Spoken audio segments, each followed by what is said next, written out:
I bet YouTube, but on Twitch, if you don't watch the who has the worst repetition in YouTube history. If y'all haven't, make sure you drop that sub, drop that like. I really do appreciate it. Make sure y'all follow my socials. Let's get straight into this fucking video, bro.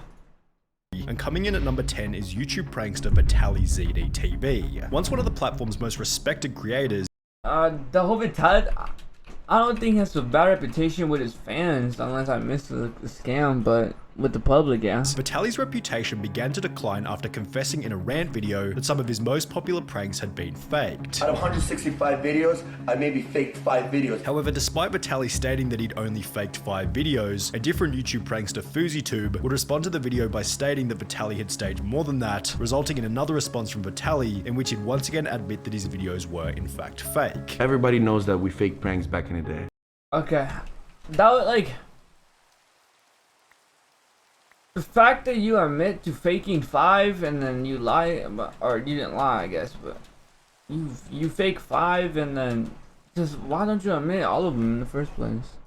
Yes, I faked some of my videos. Adding to Vitaly's reputational decline was both the launch of Vitaly Uncensored, as well as the time he'd get in hot water for climbing one of Egypt's Great Pyramids, although the event which would notoriously ruin his reputation beyond repair was the time he was arrested in Miami. On the 12th of April 2020, Vitaly attacked a random woman who was simply jogging past the front of Vitaly's house, and when the police body cam footage of the arrest was released, it was obvious that Vitaly was incredibly intoxicated. After spending the night in jail, Vitaly was sued by the woman for an undisclosed amount, and while Vitaly seems to have made somewhat of a redemption judging from recent podcast appearances, the same can't be said for the YouTube with the 9th worst reputation, NNA Productions. The reputation of NNA Productions began to decline when Penguin Zero would state that NNA was the worst YouTuber on the entire website, with the initial criticism being that NNA simply made awful generic fake 3am challenges that were targeted toward children. This channel's name is NNA Productions, and it's so generic it makes Nickelback look like rock and roll pioneers. He makes the exact same video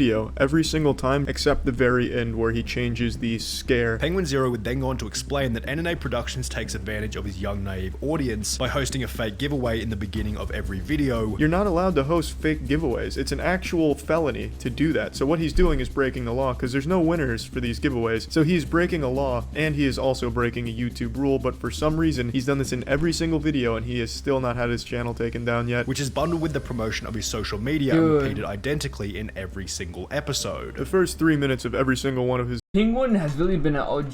Like, I fuck with Penguin hella hard, guys. OG fucking OG at it, super, like, I fuck with him, bro. I fuck with him so hard. videos is basically just an advertisement for all of his social media and scams. Following Penguin Zero talking about NNA Productions, Diesel Patches, Pancho, and DJ Cook would each upload their own viral videos, also talking about how terrible he was. Calling Cars 3. Cars 3 is a movie. How can you call a movie? With one of the other criticisms being that he made a 3am video on Etika right after he passed away. He actually went ahead and did an Etika 3am challenge. Rest in peace, Edika, right guys? And 1 like equals 1 prayer for Edika. And with such, the entire internet, including his own comment bots, joined in on the NNA production. Dude, he just said 1 like for Etika? Yo, this guy's going to hell.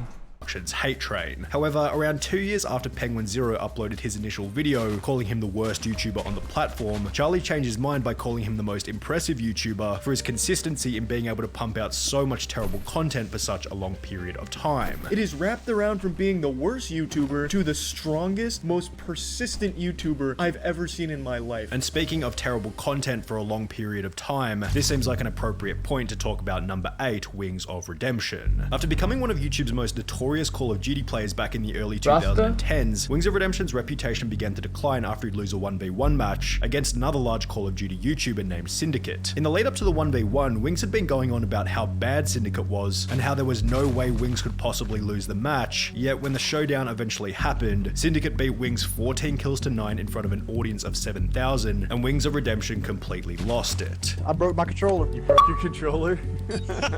This match would act as a catalyst for Wings to gain approximately 100 pounds, alienate his only few friends, and eventually cultivate an army of trolls who would do nothing but berate him in every single live stream. The constant harassment by his audience led to a pinnacle when, after being stream sniped for an entire live stream, Wings would once again lose it in front of his audience. I just can't do it. I can't take this shit no more, man.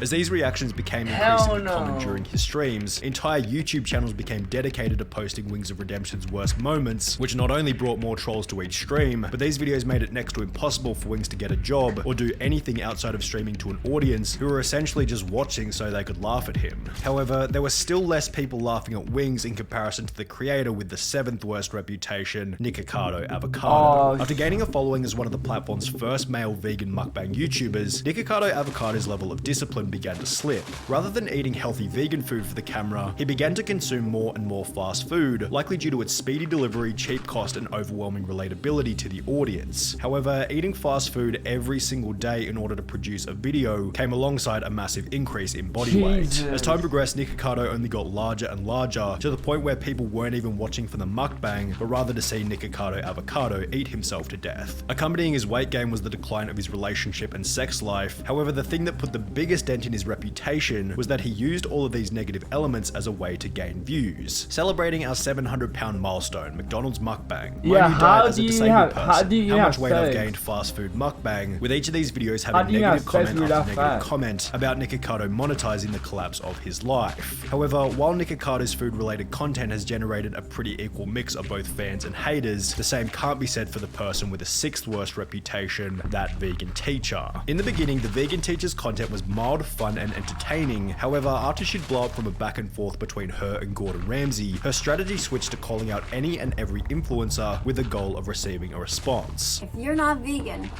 I'm coming after you. She'd call out Coco Melon for using cheese in one of their music videos. Guys, you cannot be promoting cheese to children. Cheese is like a poison, and it comes from a cycle of violence. You forgot to say vegan cheese. Mr. Beast for not using vegan lollies in his Chocolate Factory video. I wonder if all of those candies are vegan. I hope so, because gelatin comes from violence. And Darman for not using vegan hot dogs in his YouTube sketch. No, he didn't say vegan hot dog. That's not good. As a result of these outrageous fuck? claims against some of YouTube's most beloved creators, the vegan teacher became one of the main punching bags for the commentary community, and subsequently it became a trend for the wider YouTube audience to hate on her. The fact that people are actually supporting this lady and subscribe to this lady is tragic. This is another level of insanity. It's so hard to think that this whole channel isn't satire. The fact that she is still on social media till this day for absolutely no reason, just to harass people for not being vegan, makes me mad. The vegan teacher's poor reputation is best summarized by the brutal dislike ratios on almost every single video posted to her channel, yet in comparison to the creator with the 5th worst reputation, the vegan teacher still looks like a saint. In fact, the next person has a reputation so terrible that it's not even possible to find a single positive comment on any of their videos, no matter how deeply you look. The most toxic YouTuber I've ever stumbled across. I cannot believe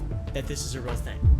And it's a YouTuber going by the name of Lisa Gaming Roblox. She first blew up by posting a video of her deleting other Roblox players' houses, but with 4 million views on an incredibly toxic first video came an indescribable level of backlash. This is literally unforgivable considering how much time the people spent making the house, and then there is a person who just destroys it all. However, the impressive performance of the video revealed one thing to Lisa: toxicity equals attention. The very next video posted to the channel was therefore another toxic video in which Lisa would make up fake allegations about another large Roblox YouTuber, and subsequently the entire channel devolved into a cesspool of unsavory content. Every single comment on every single video follows a similar structure along the lines of, this is how many people want Lisa to be banned from Bloxburg, people who dislike her vids, everyone who's happy to see Lisa getting hated on. However, instead of trying to repair her reputation, Lisa simply plays into it by creating countless videos reading these hate comments, which only leads to more hate. However, she's still not nearly as hated as the creator with the 4th worst reputation, Darkside Phil, who's so hated that his vlog channel is literally titled The King of Hate. Darkside Phil began as a professional player on the game Street Fighter back in the mid-2000s, where he became hated by the community for his disrespectful attitude toward other players. You got some idiot named DSP who's a total piece of shit, by the way. This was followed by Phil joining YouTube in 2007, on which he'd become one of the first people to upload Let's Play style videos. However, uploading full game playthroughs came with its own set of problems. With so many hours of footage posted to Phil's channel, a user by the name of EvilAJ2010 compiled all of Phil's worst moments on the game Metal Gear Solid before uploading them as a video titled "This is how you don't play MGS2." Phil wasn't too happy with this, so he'd respond to the video, but this only prompted more compilations by other creators, each of which prefixed with the title "This is how you don't play." These videos not only led to the initial decline in Phil's reputation, but they'd also lead to a collapse in his viewership at a time when Phil was becoming desperate for money so he could pay his bills. In 2020, it would be discovered that Phil was over $500,000 in debt, causing him to file for bankruptcy, yet when the bankruptcy documents were leaked, it became apparent that Phil had not been spending the donation money on bills, and instead had maxed out 13 credit cards and spent over $40,000 on a mobile game called WWE Legends, with a document showing that Phil had been spending more money on the game than he had been on his mortgage. Just to put a cherry on top of the cake, Phil was also caught beating off on stream whilst not realizing that he was live, and while the camera was only focused on his face, his reaction is still hilarious. Oh, the camera's on. The camera's been on the whole time, huh? I don't even know. However, if we're on the topic of being caught in 4K, then this might be the perfect time to talk about the creator with the third worst reputation, EDP445. He was once a creator held in high regard for his honesty and unfiltered attitude whilst on camera. However, all of this changed on the 18th of April 2021 when he tried to meet up with a minor after chatting with her online. Turns out the account was a decoy created by two other YouTubers who captured the whole interaction on camera, and after other creators like Penguin Zero publicized the footage to an audience of over 13 million, EDP's public image collapsed overnight. He'd lose 200,000 subscribers in a week, then 7 days later YouTube would delete his channel altogether. His Cameo, Facebook and Instagram were also deleted, leading him to migrate to other niche video sharing websites such as 3Speak, on which he'd also eventually get banned. EDP attempted to get a job driving for Lyft, Uber Eats and Grubhub, however he'd also be fired from all three of these positions, after which he would apply to have his name changed as a desperate attempt to escape from the controversy. He'd then move to a completely different city where he began to live out of various hotels. However, he was continually evicted as a result of people calling each hotel to let them know what EDP had done. And while EDP is essentially now living in exile from both the internet and the real world, he's not the only person on this list in such a position. Maximilian Mus, the YouTuber with the second worst reputation, also fits into this category of exiled YouTubers. You probably remember him as the guy who made the "Oh Yeah Yeah" Fortnite song before getting everyone in his audience to clone his profile picture and comment "Oh Yeah Yeah" on other creators' videos. Well, this wasn't the only thing that Max was getting his audience to do. Everyone, go to this live stream, type "Weast Raid, Weast Gang" and say homophobic stuff and spam and be racist and sexist and mean and also Max Gang. The reason why he had them saying Weast Gang is because that's a YouTuber that he didn't like, so he wanted to make it sound like all of the homophobic and racist shit was coming from that guy's community, hoping he'd get banned for it. He did this for other streamers as well. The Maximilian Mus rabbit hole is so deep that it's almost impossible to cover in 1 or 2 minutes, so you'll have to refer to these three videos by Penguin Zero, Turkey Tom and Internet Ajay. And while Maximilian Mus's channel was eventually terminated as a result of his actions, his low profile doesn't quite earn him the worst reputation on YouTube. That title goes to Sky Does Minecraft, who was once the second most subscribed gaming YouTuber behind PewDiePie. His empire and reputation began to decline when it announced that he and his partner Elisa had broken up, leading Sky to have a full-blown mental breakdown on Keemstar's show Drama Alert. But this is my son! This is my legacy! This is my family! I don't know what her problem is. I don't know why she hates me so much. I did so much for her. I paid her through beauty school. I just wanted her to succeed in life, even when she was at her lowest. I'm upset at her for continuing to ruin my life when I haven't done anything to her.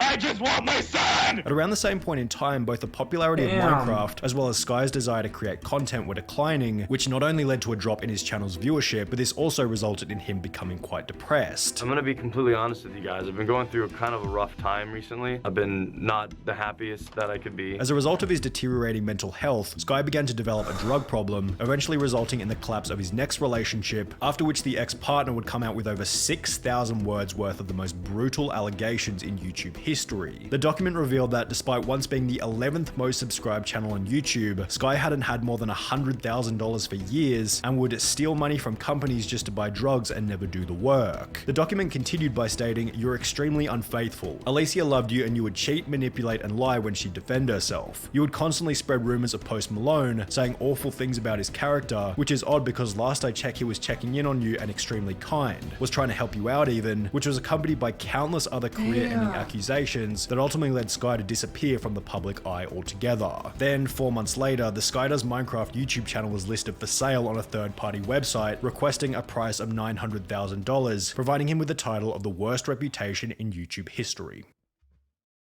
Wow. Wow. That is insane.